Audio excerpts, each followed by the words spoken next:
Welcome student. आज का जो 10th क्लास का भाई हमारा टॉपिक है बहुत ही इम्पोर्टेंट टॉपिक है। पिछला जो एक लेक्चर था इससे जस्ट पीछे वाला, उसके अंदर हमने पढ़ा था किसके बारे में कि जूल्स हीटिंग इफेक्ट के बारे में हमने पढ़ा था। और हमने उसमें एक चीज़ और पढ़ी क्या कि किस तरीके से हम जो वैल्यू फाइंड आउट करते हैं, जो हीट प्रोड्यूस होती जूल्स हीटिंग इफेक्ट जिसमें हमने इंट्रोड्यूस करवाया था, और क्या बताया था कि जो वैल्यू आएगी आपके पास वो हम मान के चलते हैं कि वर्क डन जो हम करते हैं वो किसकी फॉर्म में होता है, हीट की फॉर्म में होता है। अब आपको पता है कि जितनी भी एनर्जी है हमारे पास ये वर्क डन के इक्वल, हम आपने 9th क्लास में देखा भी होगा कि जब हमने पोटेंशियल एनर्जी के लिए इनके लिए वैल्यू फाइंड आउट की थी तो हम मोस्टली क्या यूज करते थे, यही चीज़ हम देखते थे उसके अंदर से कि किस तरीके से हम भाई यूज कर रहे हैं या फिर वैल्यू फाइंड आउट कर रहे हैं किसकी, कि जो पोटेंशियल एनर्जी की वैल्यू हम वर्क डन की फॉर्म में फाइंड आउट करते थे। आज हम इलेक्ट्रिक एनर्जी निकाल रहे हैं, तो ये भी सीधी सी बात हमने पिछले वाले में भी बताया था क्या कि the total work done, the total work done by an electric current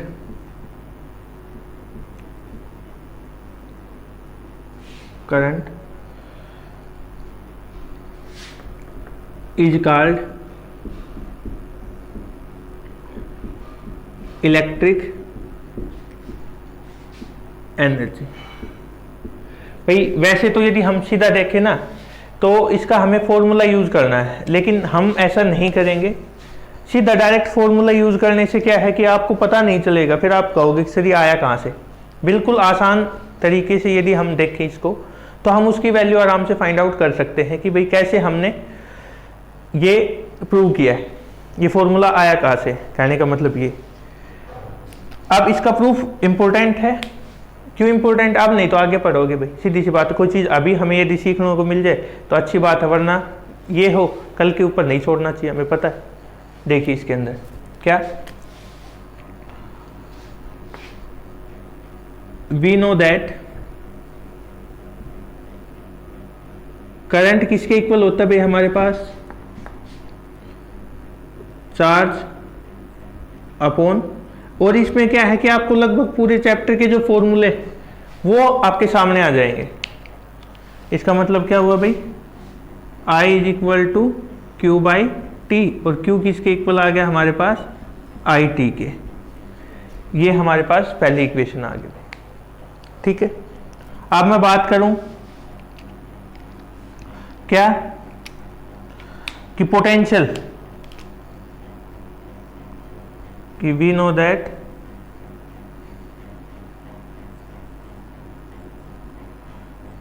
potential किसके इक्वल होता है भाई,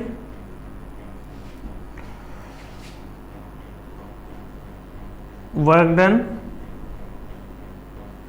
अपॉन चार्ज।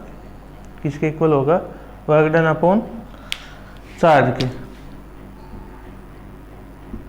ठीक है, अब अगर हम यहां से वैल्यू देखें, किसकी वैल्यू भाई, V is equal to W by Q, और W is equal to V Q। ये हमारे पास सेकेंड इक्वेशन आ गई। कर सकते हो यहाँ तक भाई। करंट का फॉर्मूला हमने पढ़ा है चार्ज अपॉन टाइम, तो I मतलब Q बाई टी, Q की वैल्यू आ गई आई टी। पोटेंशियल हमने पढ़ा है क्या, work done upon charge, work done की वैल्यू क्या आ गई, V इंटू क्यू आ गई वैल्यू यहाँ तक।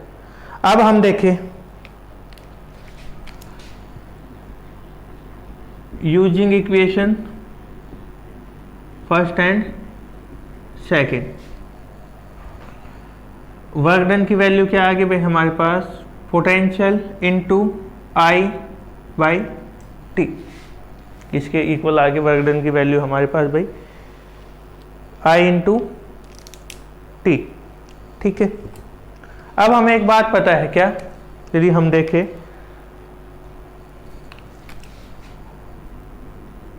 According to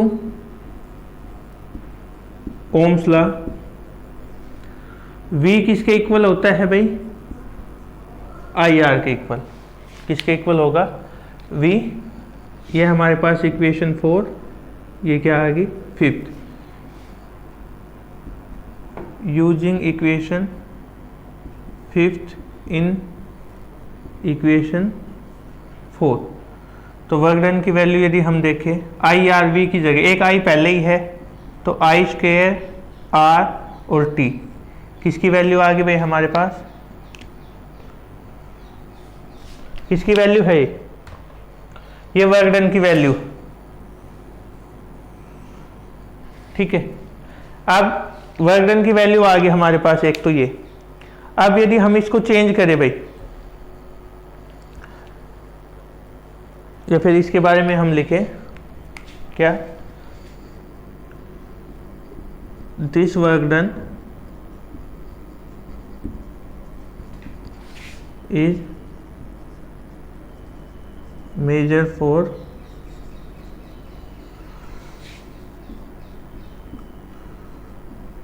electric energy. किसके लिए हम मेजर कर रहे भाई? इलेक्ट्रिक एनर्जी के लिए। अब ये जो रिजल्ट है, और हमने क्या बताया था कि वर्क डन किसकी फॉर्म में होता है? हीट की फॉर्म में। और हीट की जो फॉर्मूला था वो भी हमने कल यही लिखा था, क्या? H is equal to I square R T. तो यदि हीट निकालना हो या वर्क डन निकालना हो, दोनों में हम ये फॉर्मूला यूज कर सकते हैं। लेकिन कई बार क्या होता है कि भाई आपको इस फॉर्म में ना देके, अब आप दो तो आपके पास फॉर्मूले आ ही गए, क्या भाई? एक तो वर्क डन का क्या फॉर्मूला आया हमारे पास? V I T. दूसरा वर्क डन का क्या फॉर्मूला आया है? I square R T. लेकिन यदि हमें करंट ना देके हमें वैल्यू दे दे सीधा किसकी भाई? पोटेंशियल और रेजिस्टेंस की। किसकी वैल्यू दे दे? पोटेंशियल और रेजिस्टेंस की। तो I की वैल्यू देखो, इसमें I की वैल्यू यदि हम पुट करें तो क्या हो सकती है? I is equal to V by are.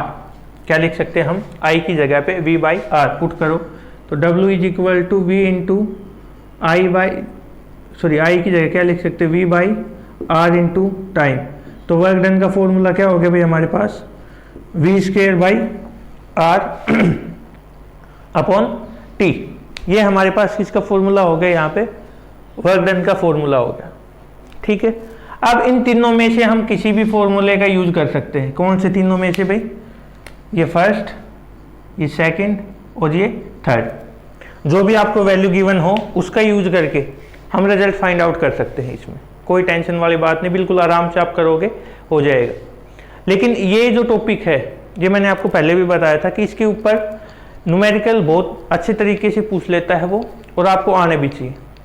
वैसे तो हम करवा ही देंगे, लेकिन फिर भी आपको पता होना चाहिए कि भाई किस तरीके से हमने फॉर्मूला ड्राइव किया है, इसके लिए रिजल्ट हमने किस तरीके से फाइंड आउट किया है।